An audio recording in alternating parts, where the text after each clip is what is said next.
Pemirsa, sekarang kita akan masuk ke KPK. Selamat datang Pak Bibit. Udah lama gak muncul?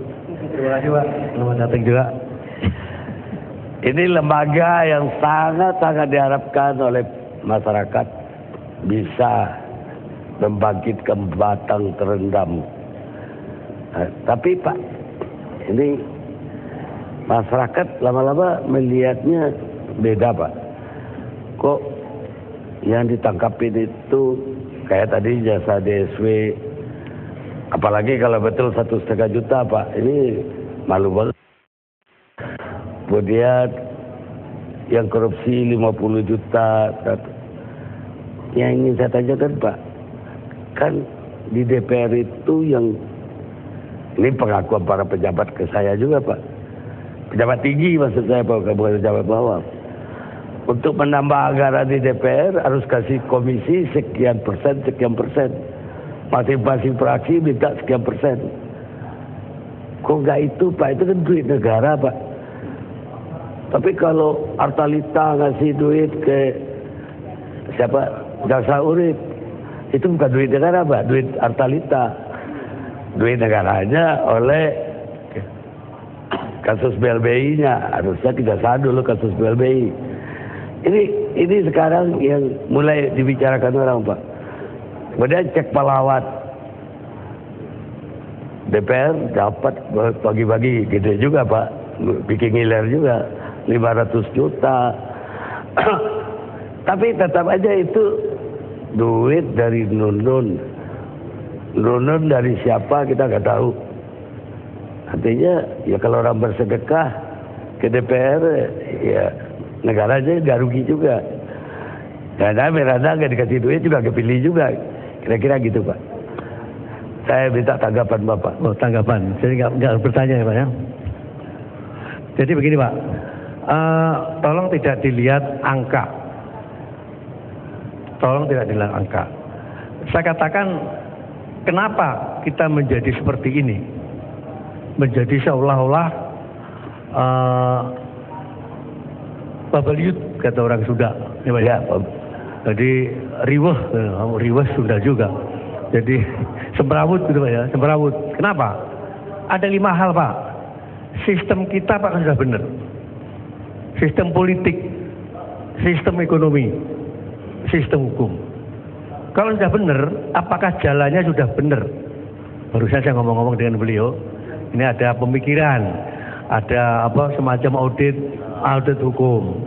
Jadi mulai dari awal perencanaan sampai pada pelaksanaan penegakan hukum itu ada auditnya Pak. Nah ini bagus juga, pemikiran bagus, sehingga kerutan-kerutan yang sekarang kita hadapi kita bisa tangani. Satu, sistem ya Pak. Karena sistem politik selama masih ada money politik ya masih seperti ini Pak. Ya Pak, yang tadi Bapak katakan penggede-penggede itu juga, pokoknya berhenti korupsi. Itu Pak. Saran saya itu berhenti ya korupsi, jangan nunggu ditangkap KPK. Gitu loh Pak. Nah, satu. Tapi sebelum Bapak terusin, jangan-jangan KPK juga kalau minta anggaran ke DPR kasih minta enggak juga, enggak ada justru itu. KPK nggak akan keluar sepeser pun Pak. Walaupun ditolak mau bangun apa Pak, gedung, nggak apa-apa, silakan aja, kapan ada duit kita bangun lagi. Ya seadanya lah, KPK seadanya. Nah kemudian ya, yang kedua tuh integritas Pak. Kita cari pemimpin-pemimpin yang punya integritas. Ya Pak ya, integritas moral. Nah kalau itu terjadi aman bangsa kita ini Pak. Yang ketiga Pak, gajinya udah cukup belum sih Pak? Tunggu dulu Pak, sebelum gaji Pak, integritas tadi itu yang mahal sekarang di Republik. Yang integritas tadi Pak ya, walaupun gajinya tinggi juga, integritasnya masih ada, kembali lagi Pak, serakah, corruption baik, greed, itu Pak ya, terjadi. Nah kemudian yang keempat adalah pengawasan. Makanya saya setuju Pak Marwan, ya Pak, pengawasan. Bahkan kalau peran KPK sebagai trigger mekanisme ada 2 Pak. Dalam rangka penegakan hukum kita akan kerjasama dengan kejaksaan, bukan akan ya, kemarin-kemarin sudah ya Pak, kejaksaan, kepolisian, ada KY juga di situ Pak. Kita garap lah untuk penegakan hukum, untuk penindakan, untuk pencegahan. mulai dari Irjen sudah mulai kita kumpulin Pak, Irjen, SPI, tolong jangan sampai ada korupsi di tempat Anda bekerja. Itu Pak. Nah, kemudian yang keempat adalah ketaatan pada hukum. Sudahkah kita taat pada hukum? Kelima, taat pada hukum, anak kita, keluarga kita, tetangga kita, kawan kita, separtai kita, sudahkah taat pada hukum? Nah, ini pentingan kita. Nah, kemudian berikutnya lagi apa sih Pak? Kita ada kebebasan berpendapat, dijamin oleh undang-undang. Tapi etika berkomunikasi kita masih kurang Pak. Kita suka ngomongin orang seenaknya, baru bangun tidur apa yang terpikir ngomong. Padahal faktanya kayak apa sih? Ntar dulu. Dan suka juga memfitnah orang. Makanya aku nggak ngomong gitu Pak Karni ngomong. Jadi marilah kita sama-sama garap etika Pak, etika berkomunikasi. Nah ini penting Pak. Nah kemudian itulah yang menyebabkan. Iya Pak, tapi jawab pertanyaan saya tadi Pak, yang gede-gedenya nggak disentuh, yang ya ecek-ecek lah 50 juta. Gini Pak, saya pernah ketemu seorang gubernur, nggak saya sebut gubernur mana Pak, Mas Pasipit, dia panggil saya Mas, harus lebih tua ya Pak ya. Saya itu 2 tahun Mas memimpin provinsi saya baik-baikan aja, akhirnya nggak dapat duit. Berarti indikasi itu benar Pak. Jadi sampaikan Pak Karni tadi benar. Tahun ketiga ini saya akan melakukan ini. Loh, berarti Anda mau korupsi? Enggak apa-apa, berdasarnya pembelajar itu ketangkep duluan ya, belum ngerti caranya Pak. Nah, itu berarti indikasi sampean itu benar Pak. Indikasi Pak Karni itu kan Pak, yang ngomong pejabat-pejabat tinggi Pak saya Pak. Makanya nah sekarang mari sistemnya kita dandanin Pak. Makanya waktu kemarin itu kenapa KPK mau masuk proses perencanaan anggaran. Karena apa Pak? Karena potensi korupsi itu ada di situ. Gede Pak. Gede Pak potensi korupsi. Jadi ada rawan korupsi Pak. Daerah rawan korupsi, lokasi korupsi itu tempat masuknya duit. Bener Pak, pajak terjadi ya Pak. Bapak tahu nggak? Gayus terungkap gara-gara cicak lawan buaya Pak itu Pak. Iya. Itu Pak. Iqbal.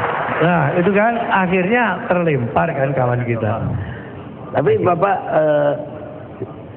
yang udah jelas saja ya Pak. Makanya sekarang begini Pak, masalahnya sudah terlanjur semrawut tadi, terlanjur banyak korupsi di mana-mana, kemudian terungkap Pak. Tapi kemudian kawan-kawan kita tuh kan nggak pengennya langsung cepat selesai. Nggak bisa, penyelidikan segala macam tuh perlu waktu. Seperti tadi Bapak nanya sama kepolisian, Pak, itu satu perusahaan benernya banyak Pak. Jadi itulah Pak, kenapa Presiden ganti waktu seminggu? Ya, mestinya beri waktu 1 tahun lah. 1 tahun yang benar. Tapi Pak Senturi udah diganti 1 tahun nggak ada kabarnya. Nah itu dia, lain lagi Senturi Pak. Nah, makanya tadi kalau nanti ada audit hukum tadi, mungkin bisa masuk ke situ. Kemudian ada langkah dari DPR untuk audit forensik, monggo, silahkan audit forensik, monggo. Sehingga dari situ tuh aliran dana kemana? Karena pada waktu Bank Bali Pak, itu audit forensik itu sampai 7 langkah Pak, sampai 7 turunan transaksi ya. Nah, kemarin itu Wakil Ketua BPK Taufik Ruki kan mengatakan BPK hanya 1 langkah, ya belum ketemu, mestinya harus sampai 7 turunan transaksi Pak. Jadi nah, Bapak masih proses itu Senturi? Masih proses penyelidikan. Tunggu setahun lagi? Nggak tahu lah berapa tahun itu tahu. Yang pajak Pak, yang pajak Bapak bantu polisi pajak apa ketemu? Ya Pak? Gayus. Nah ini kita update ya Pak Gayus Pak. Ada 2. Jadi yang kasus masalah Gayus yang terkait dengan penegakan hukum terhadap Gayus itu silahkan polisi urus.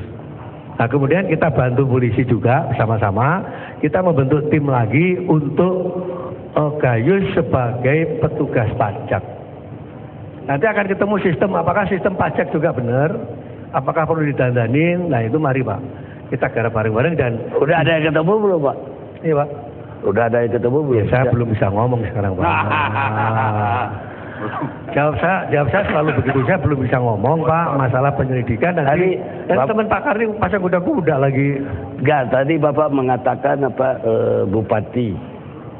Terus yang saya kasihan itu Pak, siapapun jadi bupati dan gubernur di Indonesia ini harus korup Pak. Nah itu orang biaya jadi gubernur itu 100 miliar Pak.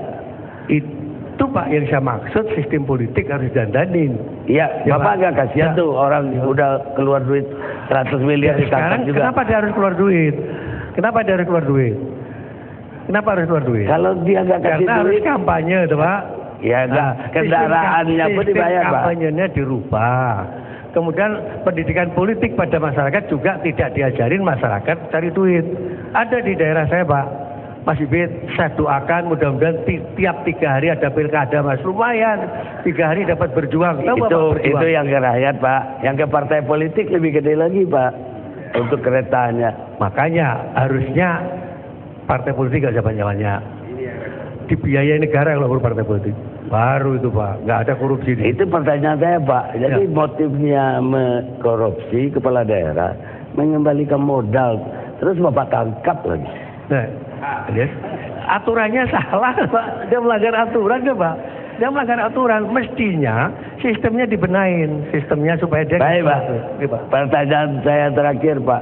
Apa karena itu yang ditangkap yang kecil-kecil tadi aja? Enggak Pak, enggak. Sepanjang ada alat bukti ambil. Enggak peduli. Tapi kan wewenang kejaksaan KPK itu 1 miliar untuk gratifikasi. Ke atas ya. Kalau 1,5 juta kasihan banget tuh jaksanya Pak Marwati. Ya Pak. Kok Bapak tahu? Ya saya udah tahu. Oh, udah tahu. Begini Pak. Kita kan kerjasama dengan kejaksaan juga. Jaksa tangani sendiri. Nggak usah KPK aja. Jadi Bapak balik ke dia? Bukan, udah kita udah bicara Pak. Iya, dan nggak perlu diomongin ke Pak Karni.